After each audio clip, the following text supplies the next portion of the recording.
Buenas noches a todos, gracias por sintonizarnos un nuevo capítulo del Sillón de Mulián.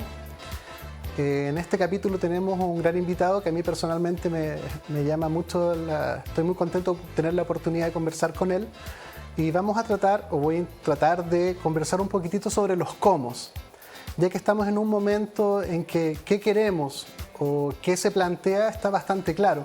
Sin embargo, es en los cómo donde se están faltando las mejores profundidades reflexivas para entender y relevar también qué es el cómo, el que es el proceso.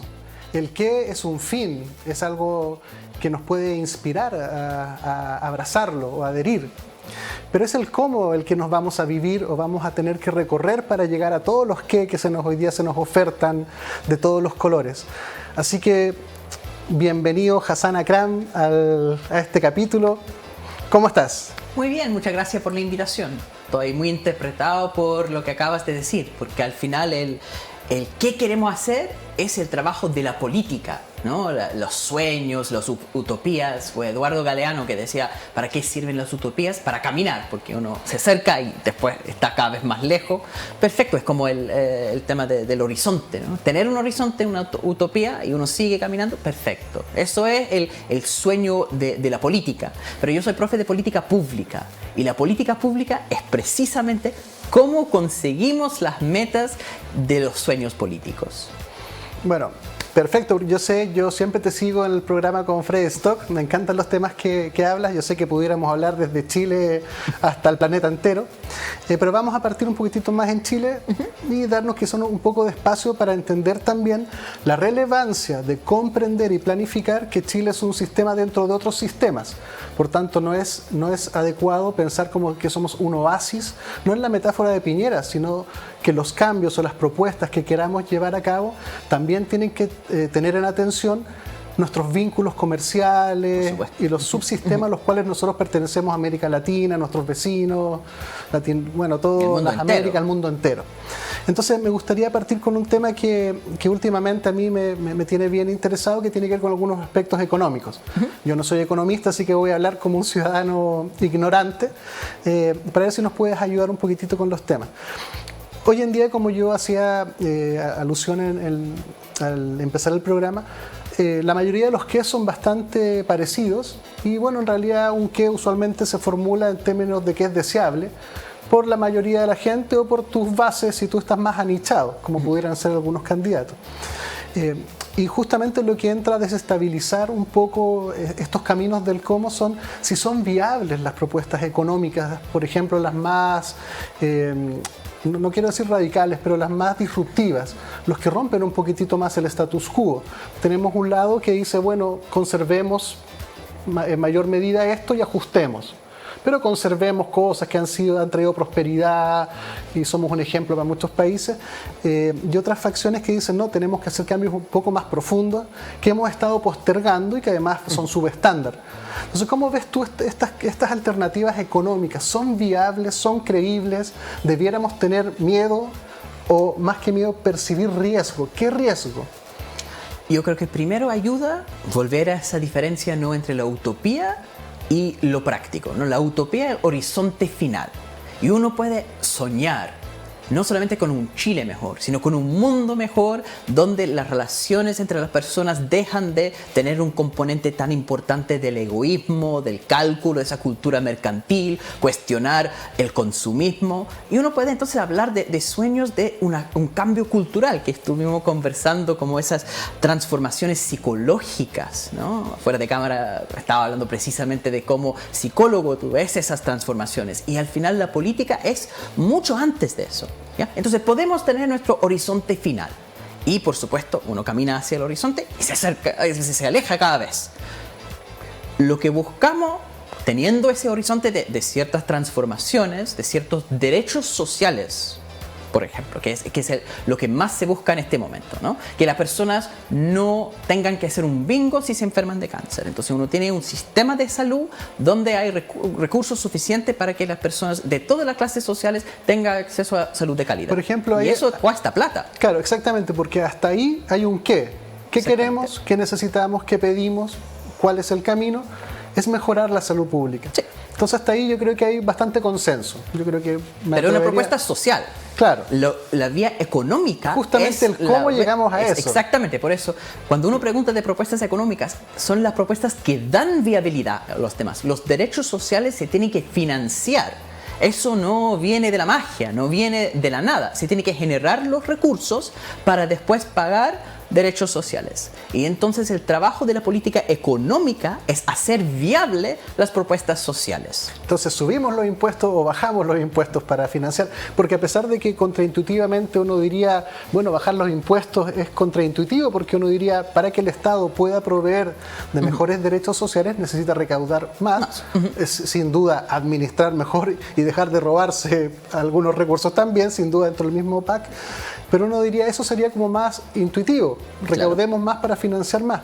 Y por el otro lado dice, no, porque si bajamos los impuestos, incentivamos al emprendimiento y este emprendimiento da trabajo y la gente que tiene trabajo deja de depender del Estado.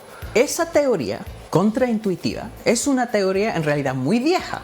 O sea, la teoría de la curva de Laffer, que dice que si uno baja los impuestos, la gente termina pagando más precisamente por los incentivos a mayor emprendimiento, mayor crecimiento, etcétera, etcétera. Y eso personas como el premio Nobel de Economía Paul Krugman llamaba la economía de vudú, porque es un sueño, una utopía, eso que queremos bajar los impuestos y mágicamente vamos a generar emprendimiento. El emprendimiento es bastante más complejo que eso. Pero de todas formas, es cierto que a muy altos niveles de impuestos, uno genera un efecto de desincentivo. Si los impuestos son muy altos, las personas dicen, ¿para qué seguir trabajando si lo que yo voy a ganar de eso es tan bajo porque el Estado me va a tomar todo? ¿Y qué sería una carga de impuestos adecuado? No solamente con los estándares que nos pudiéramos comparar, que seguramente en un ranking estamos más arriba, más abajo que alguien, pero también en atención a la realidad, si podemos hablar así, de las condiciones de Chile contextuales e históricas también.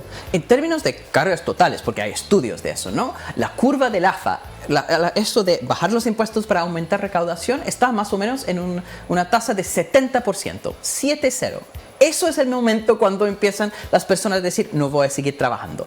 Entonces es un sueño muy populista, eso de yo bajo los impuestos y mágicamente voy a recaudar más. Eso es lo que te vende un político, típicamente políticos de derecha, que venden a sus empresarios.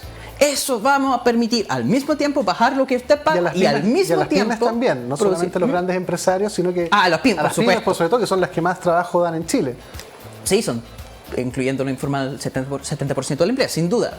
Y uno dice a esa gente, vamos a poder bajar los impuestos y además recaudar más para generar servicios. Y eso, dar todo sin ningún costo, es típicamente un sueño populista. Hay números donde muy altos impuestos se genera eso, pero no estamos ni cerca de eso en ningún país del mundo, ni en Suecia, los países más socialdemócratas con estados muy grandes. Entonces, este sueño de bajar impuestos y generar más recursos no se defiende cuando uno va a los números y los estudios académicos acerca de eso.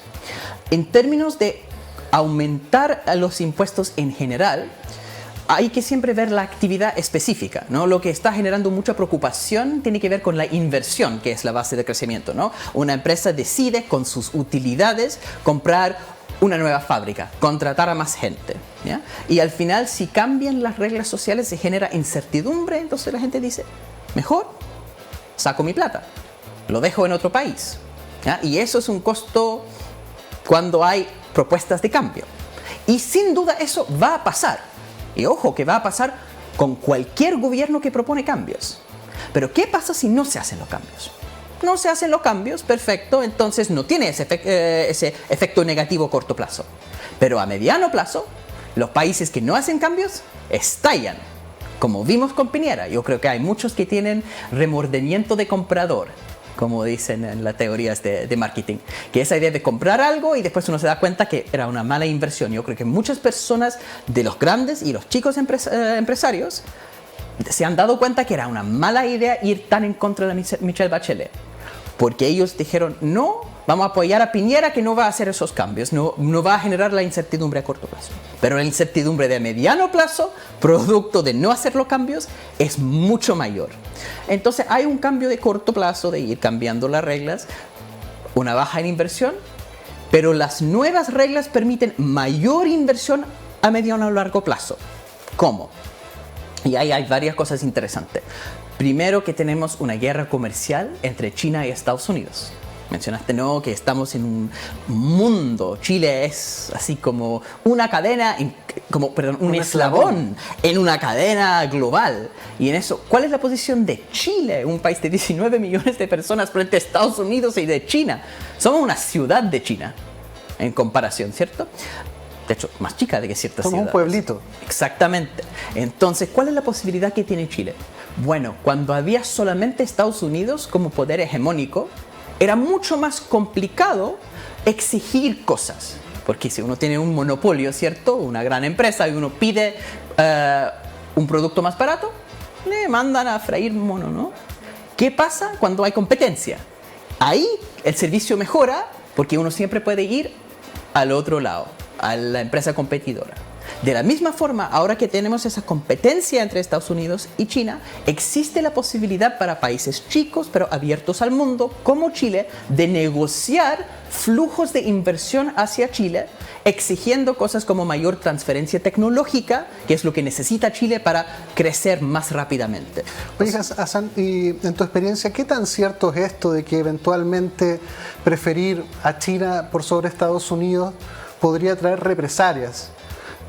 Está el caso del servicio, de algo del servicio de impuesto interno del registro civil, algo que tiene que ver con los carnets de identidad, que es una licitación, que yo no sé si esto, más allá de la licitación, algunas voces decían que Estados Unidos había dicho que si se la adjudicaban a China iban a quitar esta visa.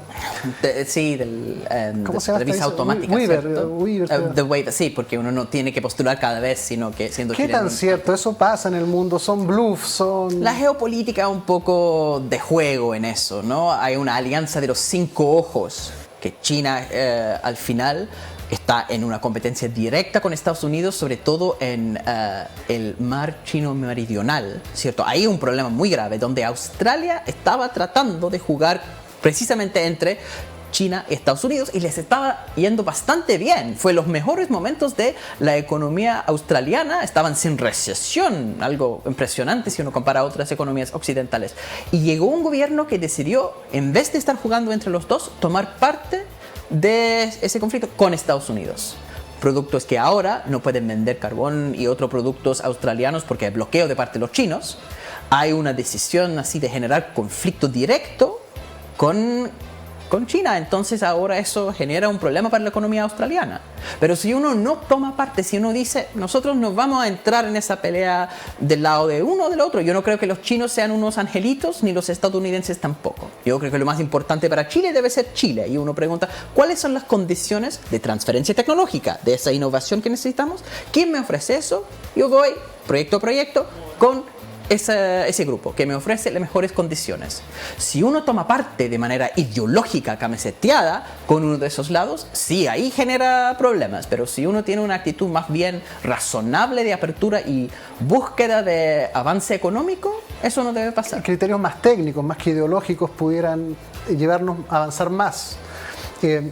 Me encantaría invitarte a otro programa para ver temas más del nuevo orden mundial y todas estas cosas que también me apasionan. Volviendo un poco acá al tema de los empresarios. ¿Cuál es tu impresión de que pudiéramos, si viniera un gobierno más de cambio? ¿Cómo crees que se comportaría la élite económica en esos momentos? ¿Carga en contra? Yo creo que van a comportarse muy mal. Y yo digo eso en base a la experiencia histórica. La transición democrática, ¿no? La concertación que fue, podemos estar bastante de acuerdo en eso, un cambio moderado. Eso no fue la llegada del, ¿qué decían de Ricardo Lagos? El segundo presidente socialista después de Allende. Allende y Lagos son un poquito diferentes, ¿cierto? Y uno esperaría entonces de parte de la clase empresarial como una lectura más cuidadosa de los cambios que iban a pasar. La actitud de los grandes empresarios cuando fueron Alejandro Foxley junto con Elwin al ENADE para tratar de conversar con los empresarios fue un rechazo total, una agresividad, porque acá no creemos en la concertación, creemos en el pinochetismo.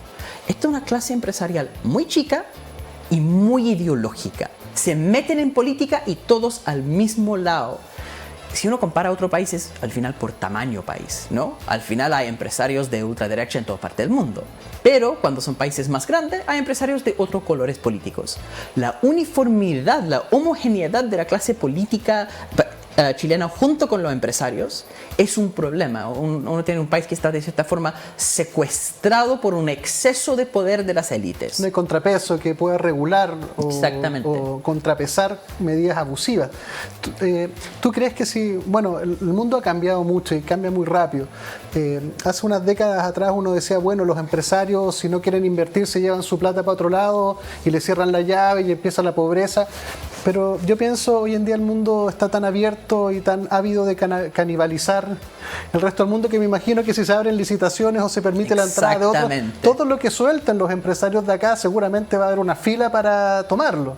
Es chistoso porque si uno imagina la unidad popular, los tiempos de Salvador Allende, un gobierno, convengamos, que no fue exactamente a favor de la inversión extranjera, ¿cierto? Podemos poner a Allende como un ejemplo de un gobierno más o menos anti-inversión extranjera. Cuando nacionalizaron la gran minería de Chile, ¿cierto? Anaconda y Kennecott son las dos empresas estadounidenses que pierden sus minas. Están bastante enojadas esas empresas. Sin embargo, hay inversión extranjera directa en Chile durante el gobierno de Allende, de los japoneses, de Europa Occidental, de los suecos y los italianos, hasta de la España de Franco. Ponen fábricas para desarrollar los coches más grandes, ¿no? Y tractores. Entonces hay inversión, incluso de Estados Unidos, pero empresas de electrónica, no de minería. Entonces, inversión extranjera en un mundo globalizado, aunque mucho más globalizado que en los 70, va a llegar inversiones de otra parte. Yo estoy seguro que va a haber lo que se llaman huelga de capitales o fuga de capitales, donde los empresarios locales van a sacar los dineros. Porque a los errázuriz de ese mundo, de los que son apellidos viñosos, les importa no ganar dinero, les importa ser dueños del fondo. Pero para un empresario extranjero que le importa ganar dinero, el hecho que tendrán que pagar impuestos que van a ser igual más bajos que los impuestos en otras partes no es un problema. Y si el gobierno tiene una estrategia de búsqueda activa de inversión extranjera con componentes tecnológicos, eso en mediano plazo puede aumentar el nivel de crecimiento. Sí, es curioso, yo te he escuchado en otros programas referirte un poco a este carácter de los chinos que como pragmáticos, como que no se meten en ideologías, ni ellos vienen a hacer algo transaccional, van a operar aquí, van a traer y llevar. Y no tienen preferencias políticas. Incluso me acuerdo, Trump en un momento dice, yo soy empresario, yo no tengo enemigos. Claro. Dando cuenta de un pragmatismo que yo creo que en Chile nos han vendido un poco que si no es de esta forma, aquí no va a haber desarrollo, porque esta es la forma en la cual se hacen las cosas aquí y en todas partes. Y cuando uno empieza a sacar la cabeza y mirar para el lado, es decir, oye, aquí el mundo se mueve, puedo hacer más dinero aquí o allá, y si la evaluación da acá está la cosa, y trataremos de negociar con el de turno, y si cambia para otro lado, iremos a cenar con el otro lado nomás. Deng Xiaoping, ¿cierto? El gran líder del comunismo chino decía, no importa el color del gato, lo que importa es que case ratones. Y ese pragmatismo es al final lo que inspira a los chinos y lo que inspira gran parte de ese mundo de economía globalizada. Lo importante para el gobierno chino es la posibilidad de sacar los recursos y tener una utilidad. Si Chile quiere la tecnología china, a cambio de los recursos, se puede hacer un trato, ¿no?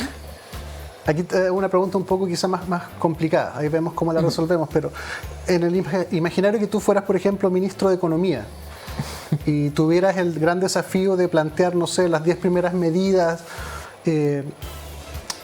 ¿cuál crees tú que debieran ser medidas o el mejor equilibrio entre cambio y conservación? Uno de los grandes miedos que tiene la ciudadanía o alguna parte es decir, pucha, sí, me encantaría que cambiara, pero también me da miedo que en este proceso de cambio vaya para peor todo. ¿Dónde están El problema es que vamos a empeorar independiente de la acción del gobierno de Chile. Porque tenemos ya el tremendo problema de COVID, ¿cierto? Y saliendo de COVID no es una cuestión de prender y apagar una luz. la economía es una máquina mucho más compleja. Entonces, en este momento hay alta inflación en Chile, todo el mundo está muy preocupado de ese problema, pero es un problema a nivel mundial que tiene que ver con los puertos. ¿Ya? Hay una cantidad de barcos que están atrapados fuera de los puertos de Los Ángeles, de Long Beach, que todavía están esperando porque hay un problema donde la recuperación de COVID es dispar.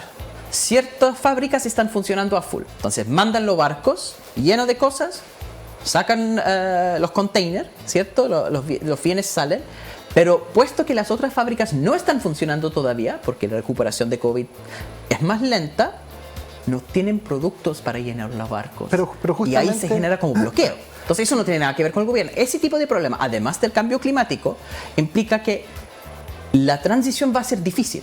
Pero justamente un buen diagnóstico y una buena planificación requiere ponderar adecuadamente factores internos y externos como los que tú señalas para generar un camino económico que de alguna forma avance quizá y calibre las velocidades, las magnitudes, los cambios, las conservaciones, para que sea viable en el tiempo en un escenario que es bastante dañado ya de por sí. Sí, definitivamente. Yo creo que la gran lección de eso, para América Latina por lo menos, ¿no? que lo hemos visto tantas veces, primero, que las medidas de recaudación tributaria, ¿no?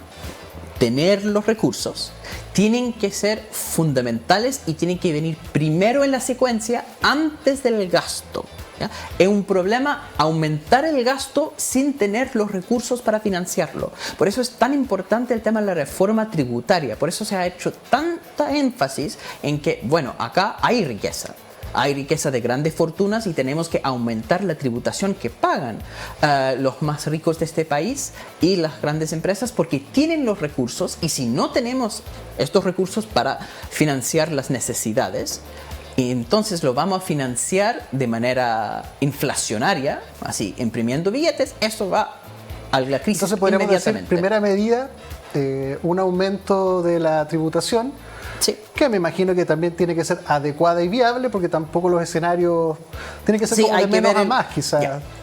Cuando uno aumenta el tema tributario, porque hay un problema de recaudación, de tener suficientes recursos para financiar otras cosas, también hay que ver cómo generar más recursos a mediano y a largo plazo. Y ahí viene propuestas como una banca nacional de desarrollo que trabaja específicamente proyectos de infraestructura y proyectos de innovación tecnológica para asegurar que el país sigue creciendo y generando los recursos que luego se recaudan a través de impuestos. Entonces se tiene que ir las dos cosas, tanto la reforma tributaria para recaudar más de la riqueza que ya existe y también la reforma productiva para generar más recursos. Y en eso, como dije, Banca Nacional de Desarrollo y también una política activa de búsqueda de inversión extranjera de fuentes que están interesados precisamente en la transferencia tecnológica a la innovación. ¿Cuáles son los impactos en la clase media? Porque uno siempre tiende a pensar como subámosle los impuestos a los ricos, a las empresas, a la pyme, pero ¿cómo experiencia el ciudadano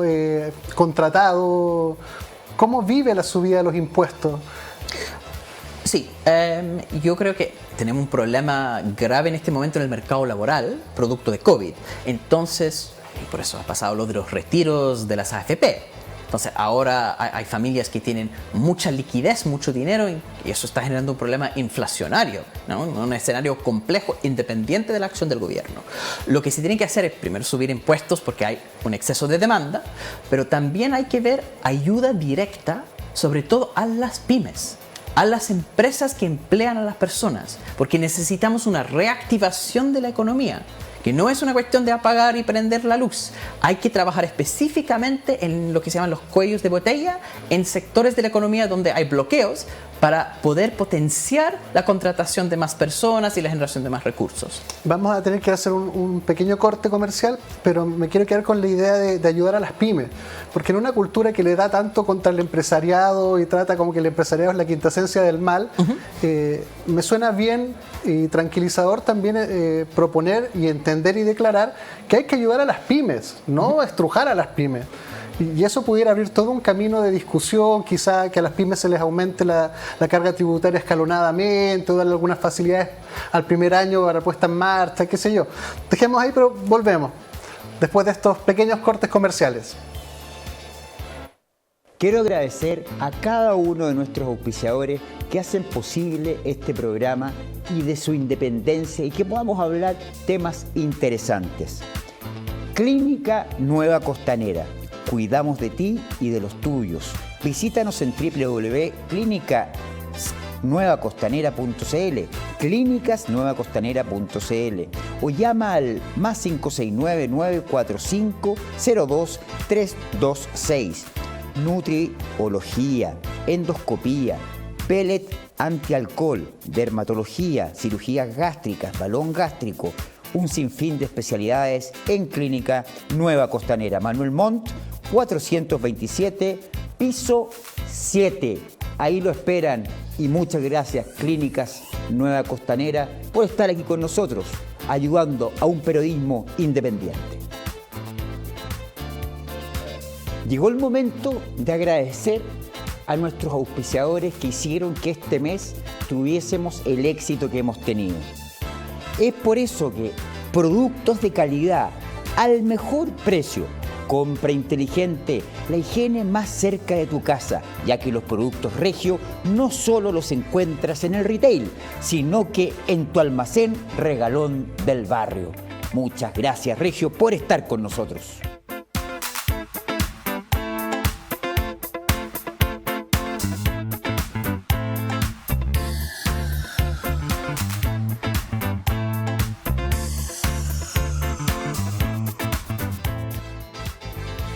Buenas noches a todos. Seguimos conversando con Hassan Akram. Estábamos hablando en el capítulo anterior sobre las pymes. Entonces, mira, olvidémonos un poquitito, hagamos un ejercicio que a mí a veces me hace falta.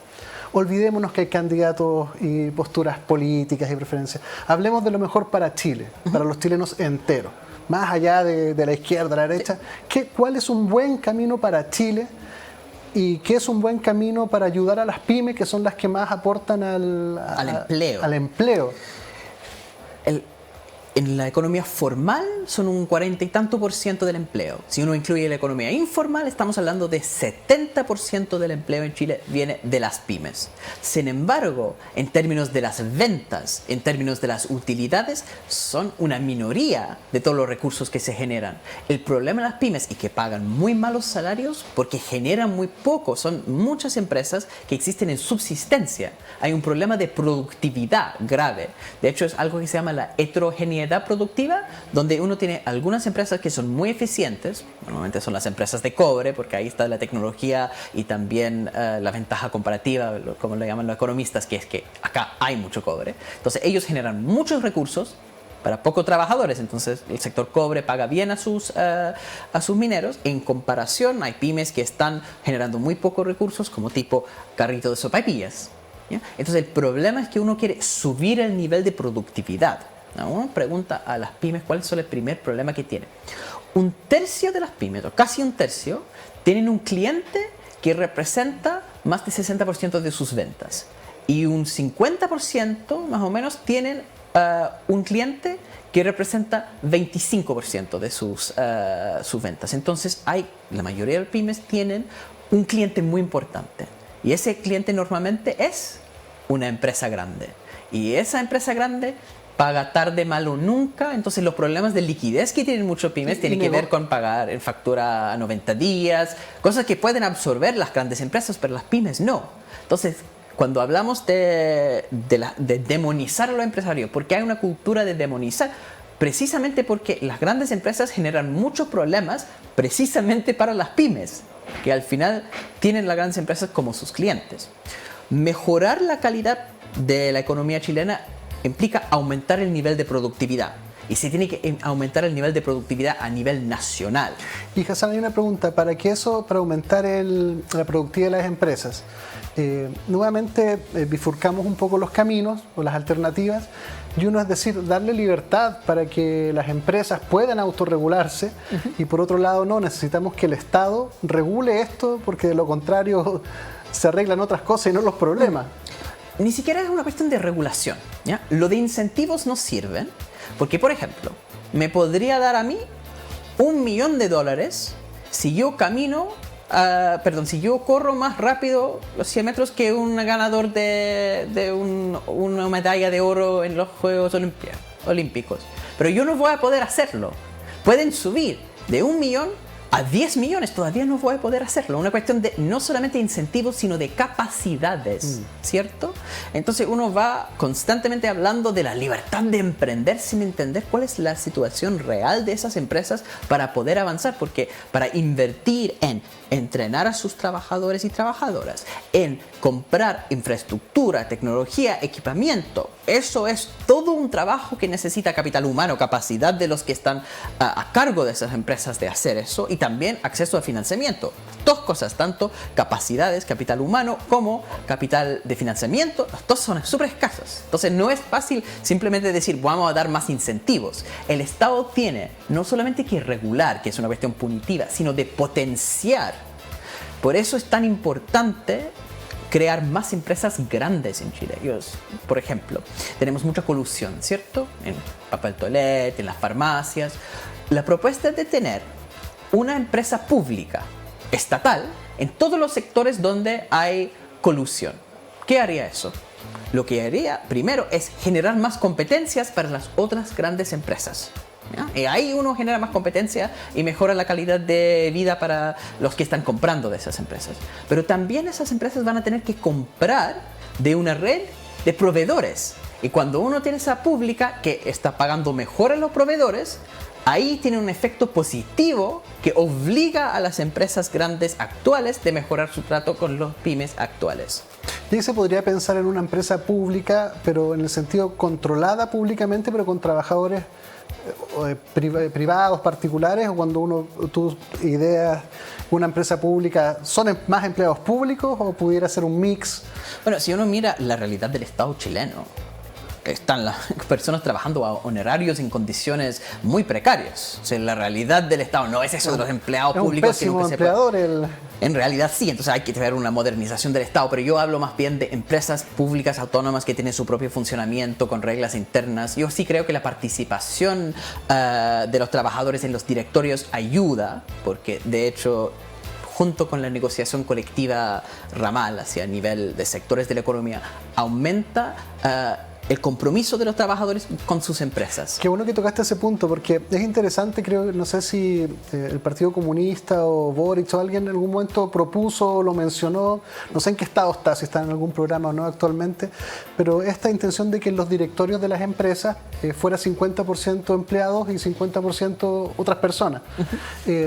¿Es eso razonable? Eso es el sistema que tienen en Alemania actualmente. Claro, pero justamente lo que pasa es que yo entiendo que se necesita una cultura que soporte una estrategia. Y justamente tú también das cuenta de que el nivel del empresariado o de las pymes y de los propios empleados tampoco es muy alta, sin ser peyorativo, pero de ahí de pasar, mira, pasemos de darnos cuenta que tenemos una brecha gigante a pasémoslo al directorio, es como el qué pudiera discutirse, pero cómo se hace es viable. Eso es lo más interesante, ¿no? Porque termina siendo una cuestión de huevo y gallina, porque uno dice, tenemos un nivel muy bajo, entonces ¿podemos hacer los cambios? Pero uno puede decirlo al revés, puesto que tenemos un nivel muy bajo, tenemos que hacer los cambios, porque la estructura ahora está diseñada de tal forma que se generan relaciones laborales conflictivas.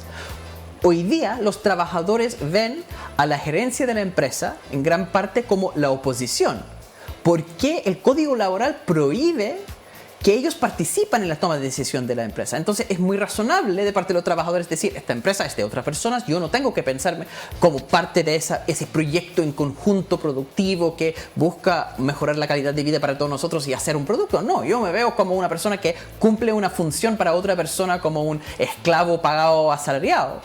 No soy parte de ese proyecto. El mismo Código Laboral y la cultura que ese Código Laboral genera me pone en esa posición. Si uno cambia las reglas, eso cambia las culturas. No es un movimiento en un solo sentido. No es solamente que primero los cambios culturales y después tienen los cambios legislativos. También los cambios legislativos producen cambios. Es interesante, culturales. Conversaba con Helmut Kramer ayer y me decía que era necesario que la gente aprenda haciéndolo. O sea, si no se da ese paso, nunca van a aprender y la brecha no se va a zanjar. Yo comparto esa mirada. Ahora, como en recursos humanos, en desarrollo organizacional, uno también evalúa, ya, pero a lo menos uno dice, tiene que haber a lo menos un sustento para hacer este cambio. Por ejemplo, me ha tocado conversar con alguna gente venezolana y me narraba cómo fue este cambio de lo privado a lo estatal, donde algunas empresas pasaban de un día a otro de ser del Estado y que la rentabilidad se iba a piso porque finalmente terminaban metiendo al compañero. Entonces, yo entiendo que el qué pudiera ser una buena solución y llevar la discusión a cómo. Esto tú me dices, bueno, el próximo año empezamos, pongamos una meta de aquí a 5 años, mira, hagamos una universidad para los trabajadores, ¿cómo? Yeah. Es interesante el tema de las nacionalizaciones. Toma el ejemplo de Venezuela, pero varios países que hicieron precisamente lo mismo. Y lo que hacen es que toman un documento que dice, esta empresa es propiedad de X persona. Esta empresa es propiedad del estado de Y. Eso no cambia nada en términos del funcionamiento de la empresa, solamente la propiedad que ha cambiado. Es muy distinto la nacionalización de la propiedad que la socialización de la cultura de la empresa. Y en la gran mayoría de casos, esas nacionalizaciones han sido simplemente cambios en propiedad, no cambios en la práctica laboral. Cuando uno hace un cambio en la práctica laboral, en la cultura, uno tiene que empezar cambiando primero el código laboral. Yo no creo que esté en la propuesta de ningún candidato o candidata con posibilidades de ganar la presidencia de Chile hacer expropiaciones y nacionalizaciones de gran parte del sector privado. No, más bien se busca cambiar la cultura del sector privado y también cambiar su gobernanza desde el Estado, su regulación y también su capacitación. Dentro de eso, un nuevo código laboral que permite a los trabajadores participar en consejos con las gerencias de las empresas.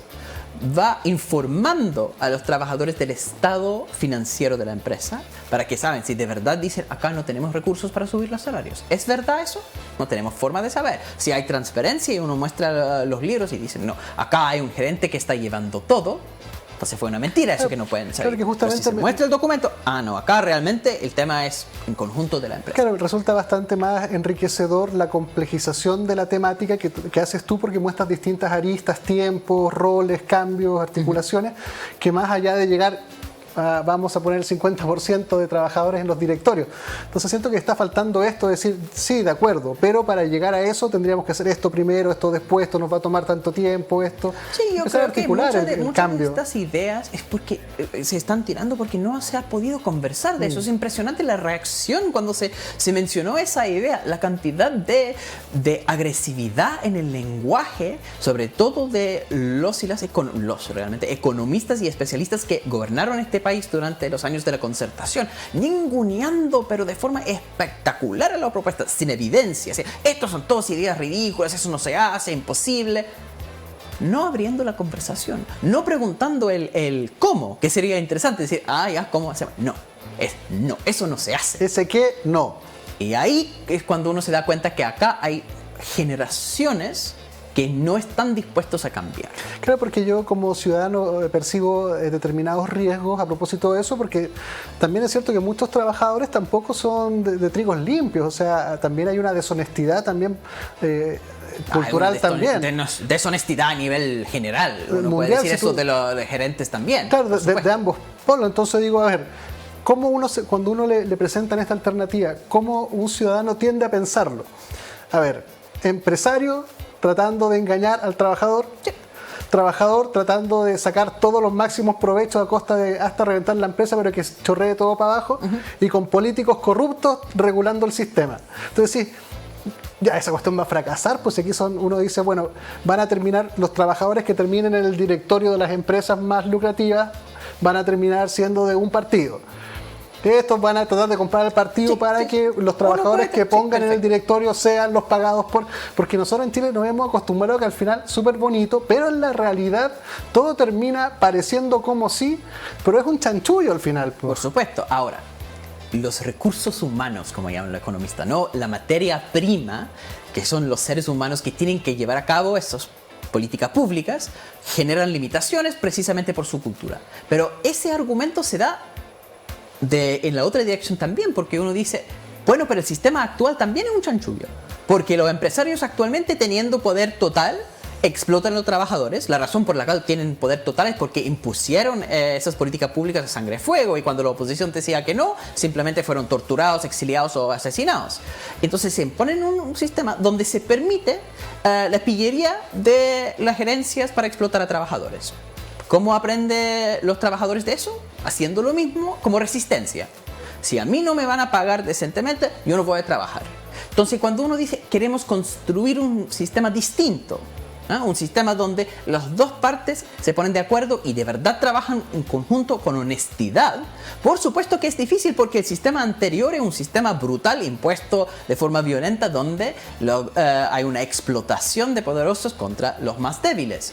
Y hay una suerte de ingenuidad de ciertas corrientes de lo que uno podría llamar la izquierda, que tiende a romantizar la pobreza y decir que los trabajadores son superiores de manera moral. Yo a esa gente siempre respondo, eso es un tremendo error del cual burlaba hasta Karl Marx. ¿No? La crítica de Karl Marx no es que el trabajador como persona es moralmente superior que un burgués. No, son lo mismo, son parte de un sistema. La crítica no es personal, es sistémico. Y es un problema sistémico. Entonces, el tema de cambiar sistemas no es asumir la buena voluntad. Yo asumiría más bien la mala voluntad de casi todo el mundo en eso. Pero puesto que tenemos la mala voluntad en un sistema donde los incentivos están puestos para aumentar la pillería, cambiando eso para poner incentivos donde están puestos a reducir la pillería, se va a reducir en algo. Va a ser un proceso de aprendizaje, va a ser lento, sí. No va a empeorar, no una panacea, no va a mejorar inmediatamente, mágicamente, pero por lo menos lentamente vamos empezando con un camino para mejorar una situación que lleva décadas. Porque parece bastante intuitivo, y yo lo he hecho mucho de menos, planificar en atención a aspectos también culturales, entre muchos otros, porque la realidad es bastante compleja, pero partir concluyendo o planificando que, basado en el estado actual del sistema, en la deshonestidad, descomposición y degeneración que estamos ya, las capas de la cebolla se siguen pelando, yo creo que nos van a venir cientos de más casos de corrupciones y de engaños.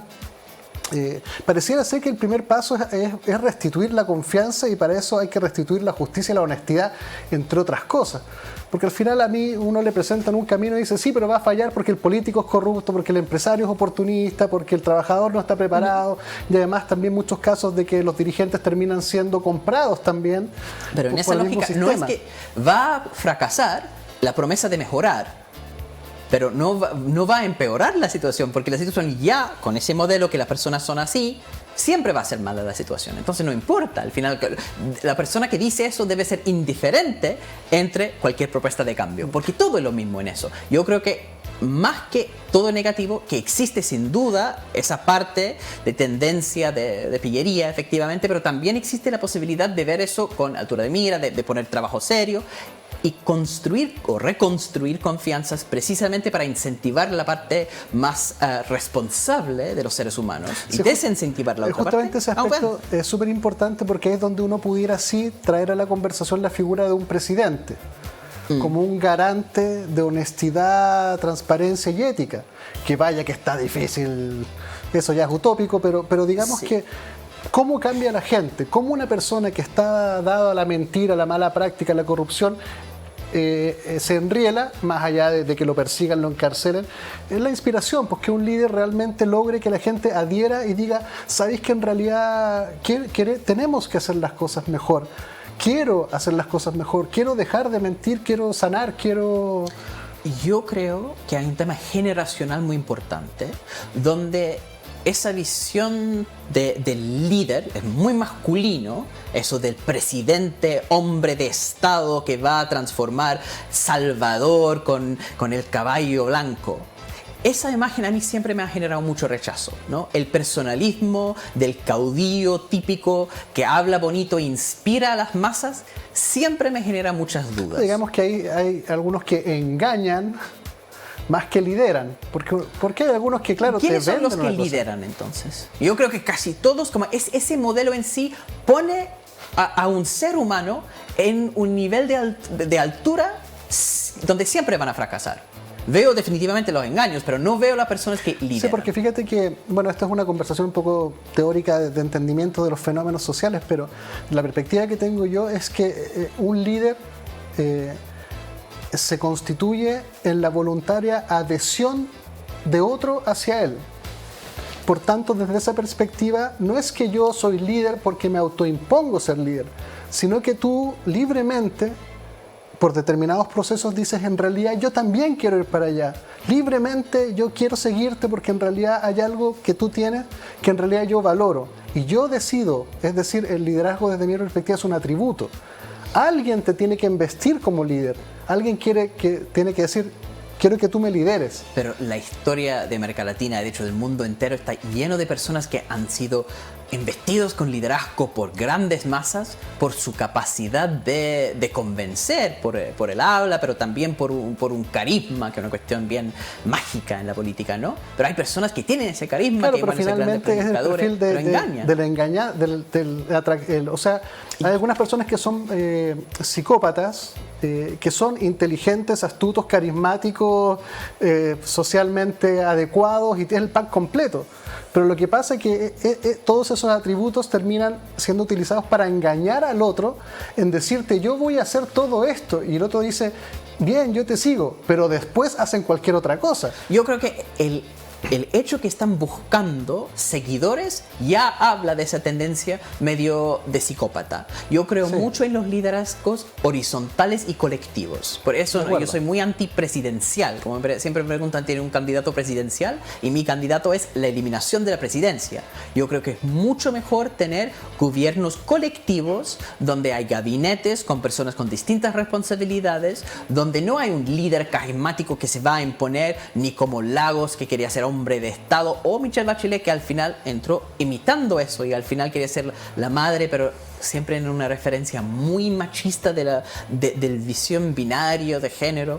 Yo creo que y las nuevas generaciones tienden a ser mucho más colectivos, mucho más horizontales, mucho menos de esos roles tradicionales de género. Yo creo que es bastante positivo eso de no tener figuras presidenciales que inspiran, sino que proyectos colectivos que inspiran. Correcto.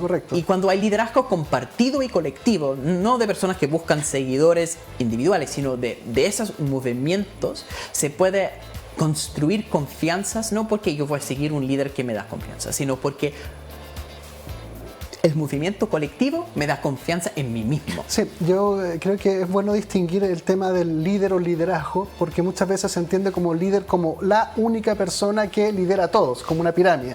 Acá estoy yo y están todos para abajo. Pero finalmente el fenómeno que genera el liderazgo como proceso, no solamente como adherencia a la persona, sino que empieza a instalar y adherir valores.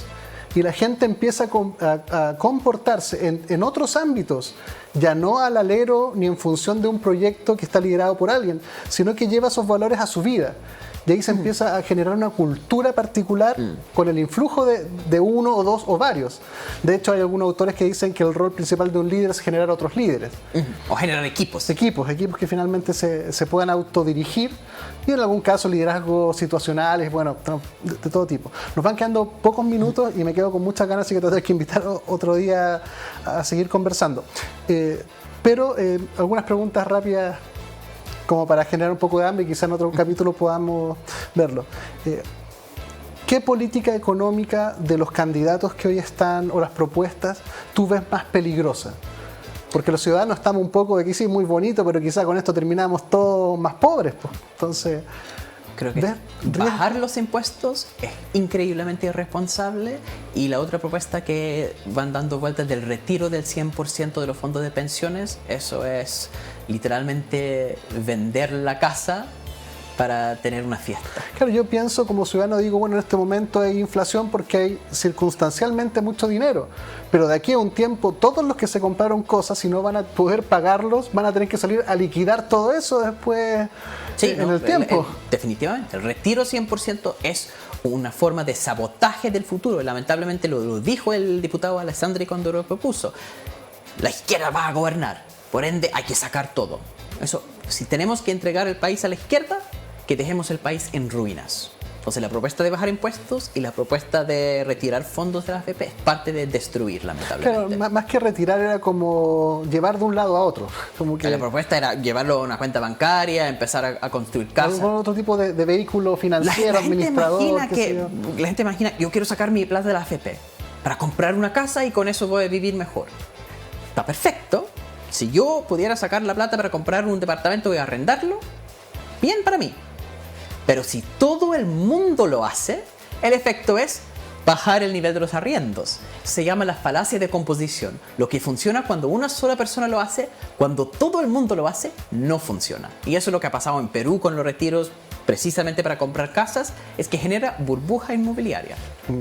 Bueno, muy interesante la conversación, Hassan. Sinceramente, te voy a tener que invitar a otro programa, sinceramente, porque creo que de Chile podemos llegar al planeta, porque estas cosas también se replican. Esto también es lo que nos estamos viviendo, los cambios de coherencia y de conciencia, es un fenómeno planetario también, a fin de cuentas, que estamos conectados hoy en día.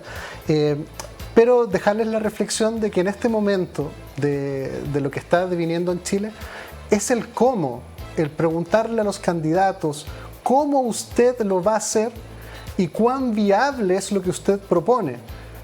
Una cosa es que sea factible, es decir, yo lo puedo hacer, y otra cosa es que sea viable, que tiene que ver con que pueda ser sostenida en el tiempo.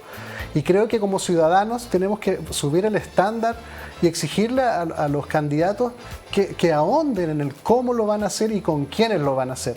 Porque al final de cuentas estamos todos metidos en este proceso y por uno o por otro camino podemos discrepar sobre los cómo, pero estamos todos de acuerdo que todos queremos estar mejor. Y eso nos vuelve a unir como un único Chile que tiene que sanar y prosperar todo junto, con diversidad, pero con algo transversal, que es que estamos todos en este proceso juntos. Así que a quedarse a preguntar con el cómo y a participar. Muchas gracias y hasta un próximo capítulo. Muchas gracias, Hassan, por participar de esta conversación. Gracias por la invitación. Muchas gracias.